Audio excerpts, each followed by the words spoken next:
son debates. A mí me llevó, yo también entré al tema en forma neutral en términos jurídicos, pero no imparcial en términos éticos. Estoy convencido de que el paciente terminal tiene derecho a decir hasta aquí llego en el tratamiento de mi enfermedad terminal. Creo que son tres, y con esto termino, creo que son tres las hipótesis con las que yo he trabajado. Muerte digna, suicidio asistido y eutanasia. Son tres situaciones distintas desde el campo del derecho y desde el campo de la bioética. El proyecto de ley que yo he presentado intenta regular la muerte digna y abre la posibilidad del suicidio asistido. No así con la eutanasia.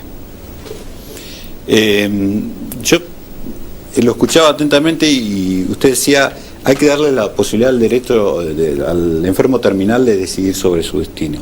Pero en muchos casos no es el propio involucrado, el propio enfermo, la persona, la que puede decidir porque no está en condiciones de hacerlo, y ahí aparecen tal vez las aristas éticas más complicadas. ¿Ustedes cómo lo ven? ¿O cómo se hace para encontrar una figura que nos permita realmente respetar la voluntad? Yo creo que en primer lugar deberíamos hacer una aclaración acerca de terminología y de conceptos, que me parece que es muy importante, porque si no cae todo en la misma bolsa y por ahí terminamos confundiendo a la gente que nos está escuchando. Cuando nosotros hablamos de muerte digna, estamos hablando de la muerte autorreferenciada, la muerte que le pertenece a la propia persona, y que está enmarcada más allá del principio bioético de autonomía por el principio constitucional de autonomía, que está regulado en el artículo 19 de la Constitución Nacional. Estos son las conductas autorreferentes, cuyo único límite es no afectar derechos de terceros, en donde cada uno de nosotros es libre de ejercer sus propias elecciones personales, sean estas buenas o malas, pero siempre que no afecte derechos de tercero. En eso se enmarca el concepto de muerte digna, que abarca un abanico muy grande de distintas terapéuticas y distintos tratamientos, desde los cuidados paliativos, la limitación del esfuerzo terapéutico de soporte vital, la sedación paliativa, hasta llegar a la eutanasia, el suicidio asistido y la sedación continua profunda. Dentro de todo ese abanico, a nosotros se nos presentan distintas alternativas. La eutanasia es un homicidio piadoso consentido. Esto quiere decir, el médico busca provocar la muerte del paciente con su consentimiento y para aliviarlo de dolores y sufrimientos intolerables. No solamente el médico, puede ser un tercero. Un tercero, pero digamos, estamos hablando dentro del marco asistencial, ¿sí? Que es donde más problemas se nos presentan. El suicidio asistido es ayudar a un tercero a que se provoque la muerte, ya sea indicándole los medios o la forma en cómo provocarse la muerte.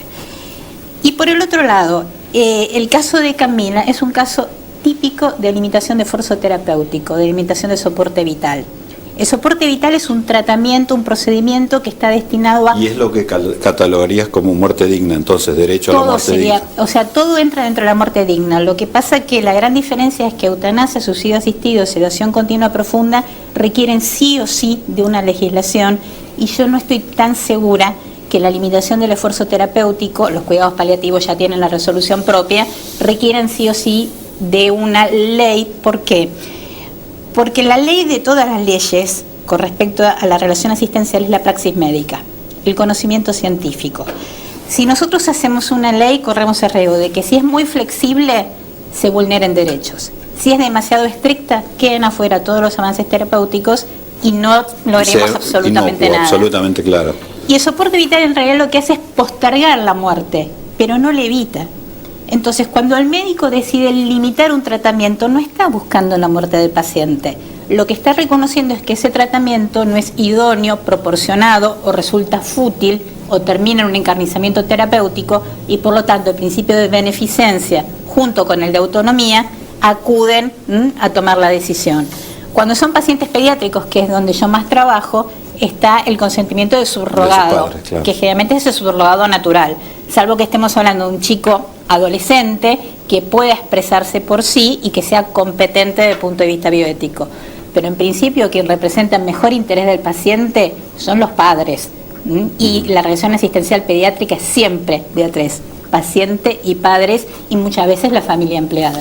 ¿Su opinión, doctor, al respecto? ¿Habría que legislar o no?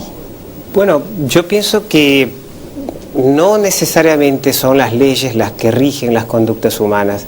A veces sobre las leyes está una serie de valores, y los valores éticos no son menores en este caso.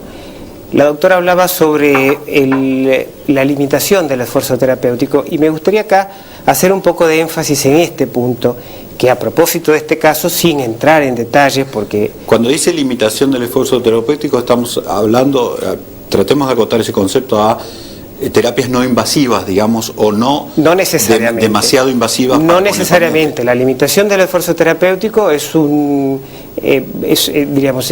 consenso con el que se puede llegar desde lo que la medicina puede ofrecer en su buena función de tratar de salvar la vida del paciente, ojo, entendiendo la vida y la muerte también, porque la muerte también es parte de la vida, cosa que no es tan sencillo, porque a los médicos nos educan siempre diciendo que la muerte en muchos casos es el fracaso de nuestras acciones. Exactamente. Entonces, acá hay que entender a la muerte como parte de esa vida.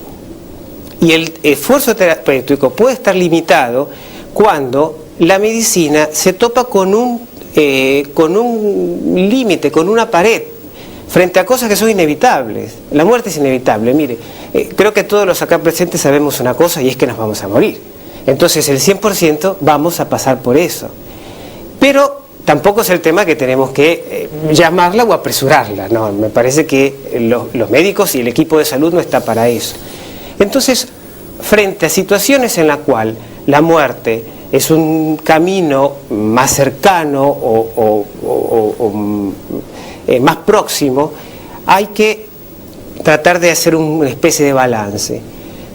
¿Cuán ordinario es el método que yo le ofrezco al paciente y cuán proporcionado es?